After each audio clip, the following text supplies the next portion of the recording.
یہ واقعہ ہے جب مکہ کی رات سخت تھی، ہوا خاموش تھی، لیکن سازش جاگ رہی تھی۔ قریش نے فیصلہ کر لیا تھا، ایک آخری بار، ایک آخری کوشش۔ گھر کو گھیر لیا گیا، تلواریں چمک رہی تھیں، نیت سخت تھی، مگر اللہ کا فیصلہ کچھ اور تھا۔ مکہ میں سالوں سے دعوت اسلام دی جا رہی تھی، توحید کا پیغام پھیل رہا تھا، لیکن قریش کو یہ قبول نہ تھا۔ ان کی روایت، ان کی سیاست، ان کا غرور، سب کو خطرہ محسوس ہو رہا تھا۔ مسلمانوں پر ظلم بڑھتا گیا، بوائیکاٹ ہوا، تانا، تشدد، بھوک اور تنہائی۔ آخر اللہ تعالیٰ نے اجازت دی، ہجرت کا حکم آیا، مدینہ کی طرف سفر، نئے دور کا آغاز۔ قریش نے دار الندوہ میں مشورہ کیا۔ فیصلہ ہوا کہ مختلف قبیلوں کے جوان مل کر حملہ کریں۔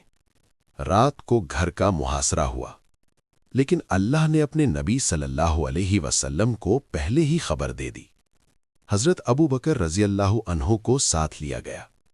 یہ سفر صرف ہجرت نہ تھا، یہ ایمان کا امتحان تھا۔ رات کی تاریکی میں روانگی ہوئی، سیدھا مدینہ کا راستہ نہیں لیا گیا، مخالف سمت کا انتخاب ہوا۔ یہ حکمت تھی، یہ تدبیر تھی۔ مکہ سے جنوبی سمت میں جبل تھور، سنگلاخ پہاڑ، سخت چڑھائی۔ اسی پہاڑ میں ایک غار تھور، یہاں 3 دن تک قیام ہوا۔ حضرت ابو بکر رضی اللہ عنہ فکر مند تھے، حالات نازک تھے، ہر قدم پر تلاش کا خطرہ تھا، لیکن اندر سکون تھا، یقین تھا، توکل تھا۔ قریش نے تلاشی تیزی سے شروع کر دی۔ انعام کا اعلان ہوا۔ پیچھا کرتے کرتے کچھ لوگ جبل تھور تک پہنچ گئے۔ وہ ہار کے مہانے تک آ گئے، قدم صرف چند ہاتھ دور تھے۔ یہ لمحہ سخت تھا، سانسیں تھم گئی تھیں۔ حضرت ابو بکر رضی اللہ عنہ نے خطرہ محسوس کیا، لیکن اس وقت اطمینان کا کلمہ سنایا گیا، لا تحزن ان اللہ معنا، غم نہ کرو، اللہ ہمارے ساتھ ہے۔ یہ یقین کا اظہار تھا، یہ توکل کا اعلیٰ درجہ تھا۔ روایت میں آتا ہے کہ غار کے مہانے پر مکڑی کا جال تھا اور کبوتروں نے بھی وہاں آشیانہ بنا لیا تھا۔ تلاشی کرنے والوں نے دیکھا، انہوں نے اندازہ لگایا، اگر کوئی اندر ہوتا تو یہ جال ٹوٹ چکا ہوتا، کبوتر اڑ چکے ہوتے۔ انہوں نے واپس لوٹنے کا فیصلہ کیا۔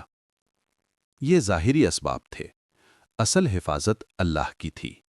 اللہ نے اپنے نبی صلی اللہ علیہ وسلم کی حفاظت فرمائی۔ قرآن میں فرمایا گیا، اذ ہما فی الغار، جب وہ دونوں غار میں تھے، اور اللہ نے اپنی مدد نازل فرمائی۔ 3 دن کے بعد سفر دوبارہ شروع ہوا، مدینہ کی طرف رخ ہوا۔ یہ صرف بچ کر نکلنا نہ تھا، یہ تاریخ کا موڑ تھا۔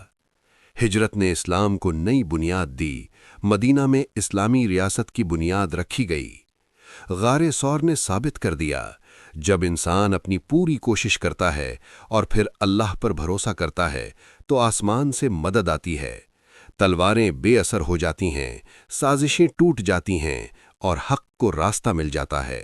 غار ثور ہمیں کیا سکھاتا ہے؟ یقین، صبر، توکل، حضرت ابو بکر رضی اللہ عنہ کی وفاداری، سچی دوستی، ہر مشکل میں ساتھ دینا، اور سب سے بڑھ کر اللہ پر پورا بھروسہ۔ ہجرت صرف شہر بدلنا نہیں تھی، ہجرت دل بدلنے کا نام ہے، گناہ سے نیکی کی طرف سفر۔